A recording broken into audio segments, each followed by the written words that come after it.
How's it going, comic book fans? Welcome back to another comic book review on Comic Drops. But before we dive into today's review, I want to remind you that Comic Drops is now on X, so be sure to follow us there for all the latest updates and behind-the-scenes looks. Now, let's get into the action. Today, we're diving into Archer and Armstrong Assassination, issue number 1 from Valiant Comics and Alien Books. This comic is written by Fred Van Lente with pencils by Emiliano Urdinola and colors by Ezekiel F. Roel.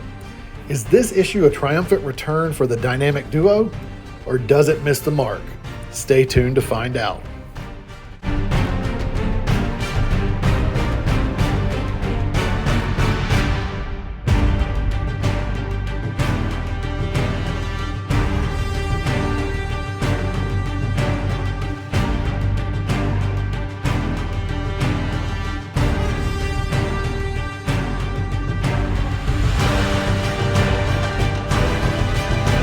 The narrative of Archer and Armstrong Assassination issue number 1 is a breath of fresh air in the Valiant Comics Road to Resurgence lineup. Fred Van Lente, who famously rebooted the series in 2012, returns to inject a level of quality storytelling that is often missing in today's comics. The issue picks up right after Archer and Armstrong Forever, with Armstrong facing the loss of his immortality and Archer newly immortal after consuming the last mythical golden apple. Van Lente does an excellent job of reuniting the duo with all the charm and wit that fans have come to love, avoiding any sense of simply revisiting old ideas or checking boxes. The comic kicks off in Washington, D.C. with a mysterious woman dressed as an alien fleeing the Capitol, only to be attacked by a shadowy creature. This scene immediately sets a tone of intrigue and suspense, linking back to historical and mythological conspiracies that anchor the series in a uniquely compelling reality. From there, we shift to the Outer Banks of North Carolina, where Archer and Armstrong search the wreck of Theodosia Burr's ship, rich with historical references and conspiracy theories.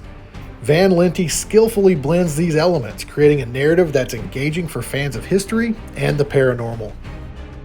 The issue continues to play with time, jumping to New York City's Federal Hall, where Archer and Armstrong find themselves captured by Austin Oldenburg Lancaster, the new head of the 1%, who bizarrely pitches a partnership with them using Microsoft PowerPoint. This humorous yet dark sequence introduces Mammon as well, the demon of greed, whose containment is now threatened due to Lancaster's careless actions. It's classic Archer and Armstrong, a mix of humor, action, and historical conspiracy that feels fresh and original. In the latter half of the comic, the duo's encounter with the Sisters of Perpetual Darkness, led by Archer's ex-love interest, Mary Maria, raises the stakes further. The introduction of the Sinian equation of Null possessing Mary Maria adds a new layer of tension and sets up a thrilling cliffhanger. Throughout, Van Lente's script is sharp, witty, and filled with the kind of dialogue that makes the characters feel alive. This story flows well, balancing humor and drama effectively, while keeping the reader engaged the whole time. In short, Van Lente's return to Archer and Armstrong brings a welcome familiarity while pushing the narrative into new, exciting territories. The mixture of historical intrigue, supernatural elements, and character-driven storytelling make this a must-read for fans and a great entry point for newcomers. While the narrative shines, the visual quality of Archer and Armstrong Assassination issue number 1 is more of a mixed bag. Emiliano Urdinola, who's new to Valiant Comics and Alien Books, delivers artwork that's serviceable but lacks consistency. From the opening pages, there's an evident inconsistency in the character designs. While you can generally tell who's who, Archer and Armstrong are recognizable, their appearances fluctuate from panel to panel, disrupting the visual continuity of the comic as a whole. There's also a noticeable stiffness in the characters' poses and movements, which is especially apparent during action sequences. This lack of fluidity makes some sequences feel static and devoid of kinetic energy. It's almost as if the characters are posing rather than moving, which detracts from the overall excitement and dynamism that action-packed comics like this should convey.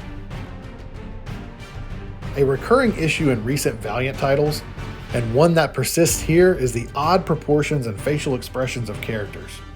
Some panels feature characters with disproportionately large or small hands and faces, which can be quite jarring. There's a sense that all these characters are perpetually wide-eyed, giving them an unnatural and somewhat unsettling appearance. It almost feels like they're trapped in a state of hyper-alertness, or they're trying to blink but they just can't. However, there are redeeming aspects of Erdinola's art. The variety of shots from wide establishing frames to intimate close-ups adds a cinematic quality to the storytelling. One of the standout sequences is the PowerPoint presentation scene with the new leader of the 1%, Alston Oldenburg Lancaster. The bland, corporate framing of this scene is a deliberate choice that highlights the absurdity of the situation.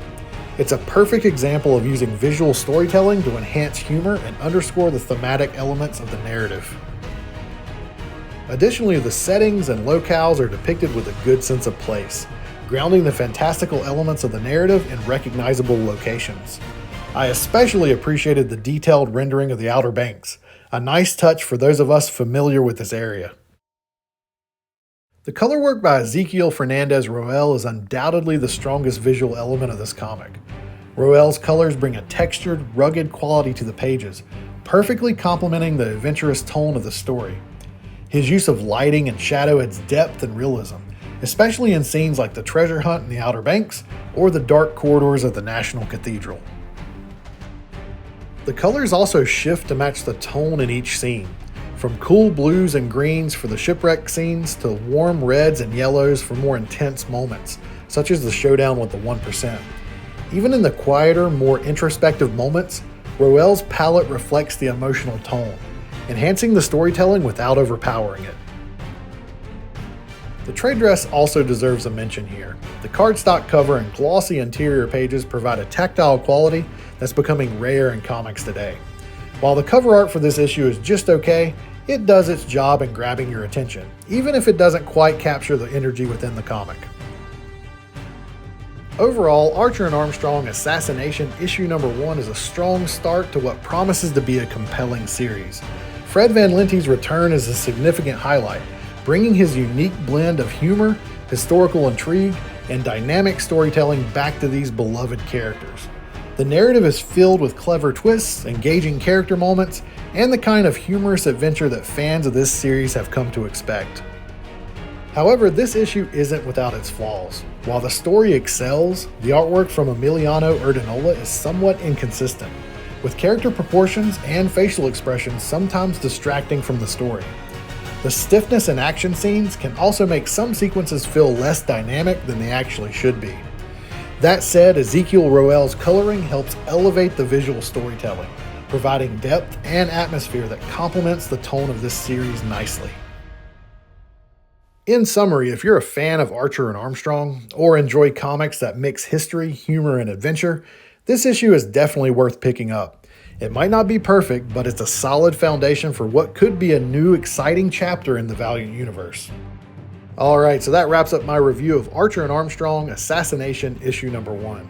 Don't forget to hit that like button, subscribe to Comic Drops for more comic book reviews and content, and follow us on X to stay up to date with all the latest news and updates. Thanks for watching, and we'll see you in the next video.